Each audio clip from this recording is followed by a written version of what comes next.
Salamata Vatansevi kanalımızın hormatly tamaşaçylary. Saylanan habarlar gepleşigimizin yeni bir sany ýaýlymda.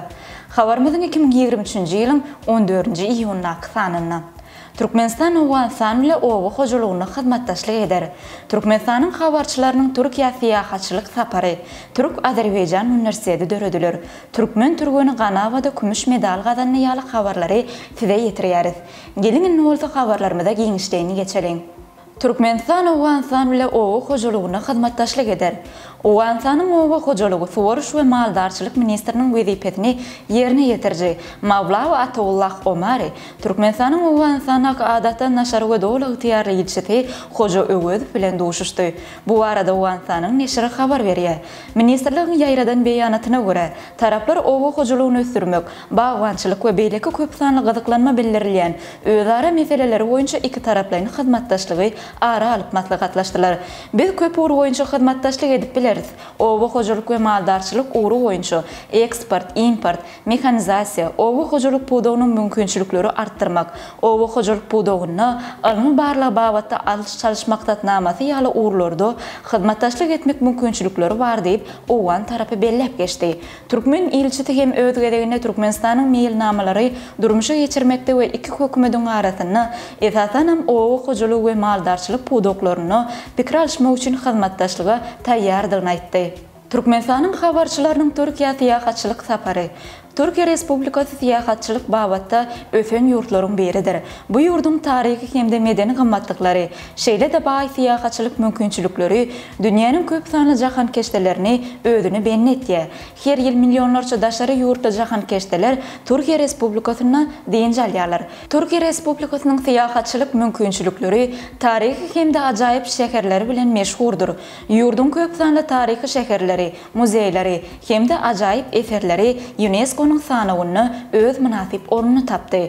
Türkiýe Respublikasynyň Medeniýet we Syýahatçylyk Ministrliginiň gurnamagyny dünýäniň birnäçe ýurdunun habarçylaryň gatnaşmagyny Türkiýanyň merkezi Anadolu sewitine syýahatçylyk maksatly gezilen ştaparyny gurnaýar. Oňa Türkmenistandan, Özbegistandan, Gazagystandan, Gruziýadan we Bolgariýadan jurnalistler topury gatnaşýar. Şol tany jurnalistler topurynyň arasynda Atawatyn Türkmenistan halkara jurnalynyň habarçysynyň hem bardygyny bellemek gerek.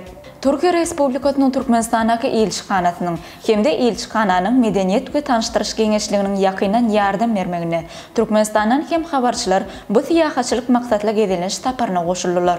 Gezilen ştaparyna habarçylar Kayseri, Yozgat, Kırşehir we Nevşehir ýaly vilayetlerine bolup, şol ýerleriň taryhy ýerlerini, muzeýlerini, ibadathanalaryny, meçitlerini we beýleki meşhur syýahatçylyk mekanlaryna aýlanyp görürler.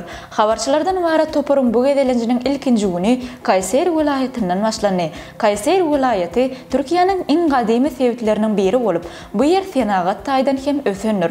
Habarçylar Kayseriň birnäçe muzeýlerine bolurlar. Hemde bu ýeriň odan yerlerini ýazgy etdiler. Biz hem Atawatyn Türkmenistan halkara jurnalynyň mezi topary bolup, bu ýerdäki taryhy ýerler boýunça ýazgylar edip tomoşaçylarymyzyň dikkatyna ýetiräris. Türk-Azerbaýjan Universiteti dörediler.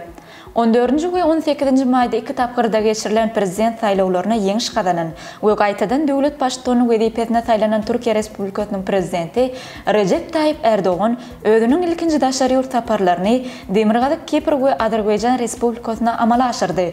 Türkiýe Respublikasynyň prezidenti Recep Tayyip Erdoğanyň Azerbaýjan Respublikasyna amala aşyran döwlet saparynyň çäklerini geçirilen ýokary derejedäki duşuklarda sowda, ykdysady, medeni ansanperwer ugrlardaky hyzmatdaşlyk gatnaşyklary ara alyp maslahatlaşyldy. Şol maslahatlaşmalaryň çäklerini Türk-Azerbaýjan Universitetini döretmek babatda hem pikir alşyldy. Türkiýe Azerbaýjan Universitetini döretmek barada tagalla ederiz. Bu arada Türkiýanyň ýokary bilim geňeşiniň ýollaşçysy Azerbaýjanlyk ýerdeşleri bilen gepleşikler geçirdi. Tatlamanyň hukuk binýadyny döretmek zerur. Şeýlelikde Azerbaýjanly ýaşlaryň Türkiýede bilim alşy ýaly Türk ýaşlarynyň hem Azerbaýjanda bilim almagyna mümkinçilik dörediler diýip Prezident Erdoğan gepleşiklerin jemleri boýunça geçirilen metdugat ýygynyny belläp geçdi. Şeýle hem Erdoğan Azerbaýjanyň prezidenti bilen energetika buwdugyna hyzmatdaşlygy ara alyp maslahatlaşanlyklaryny belläp, bu urda degişli ministrleriň derejesinde gepleşiklerin dowam etýändigini ma'lum etdi. Erdoğan Ýewropa ýurtlarynyň Türkiýanyň üstü bilen tebii gaz satyn almak bagatda gyzyklanma bildirýändigini ma'lum edip, bu urda degişli işler geçirmäge taýýardyklaryny aýtdy. Türkmen türkmenekni Ganawada kümüş medal gadanny. Şu günler Kubanyň paýtagty Havana şäherine agyr atletika boýunça Grand Prix ýarşy geçirilýär. Oňa gatnaşan türkmen agyr atletikaçy Gaýyksy Töreýew kümüş medal gadanny.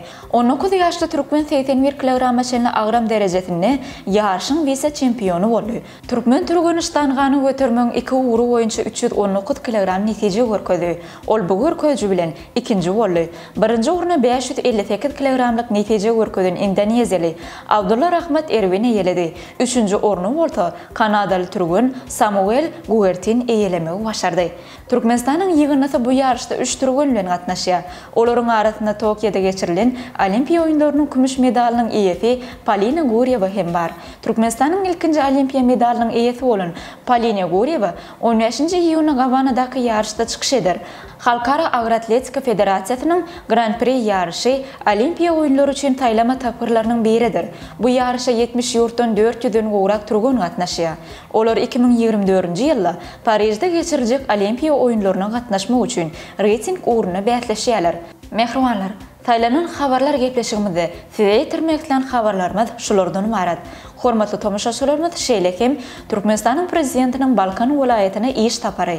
Türkmenistan bilen Angola arasyndaky hyzmatdaşlyk meseleleri ara alyp maslahatlaşyldy. Kazan Federal Üniversiteti Matmuly Pragynyň goşgularynyň gol ýazmasynyň nusgasyny Türkmenistana berdi. Messi 2026-njy ýylaky dünýä çempionatyna gatnaşma ýaýaly habarlary Atawatan Türkmenistan.com internet saýtynyň okap bilersiňiz. Gepleşiklerimiziň nekdana görüşýänçe hoş da bolun.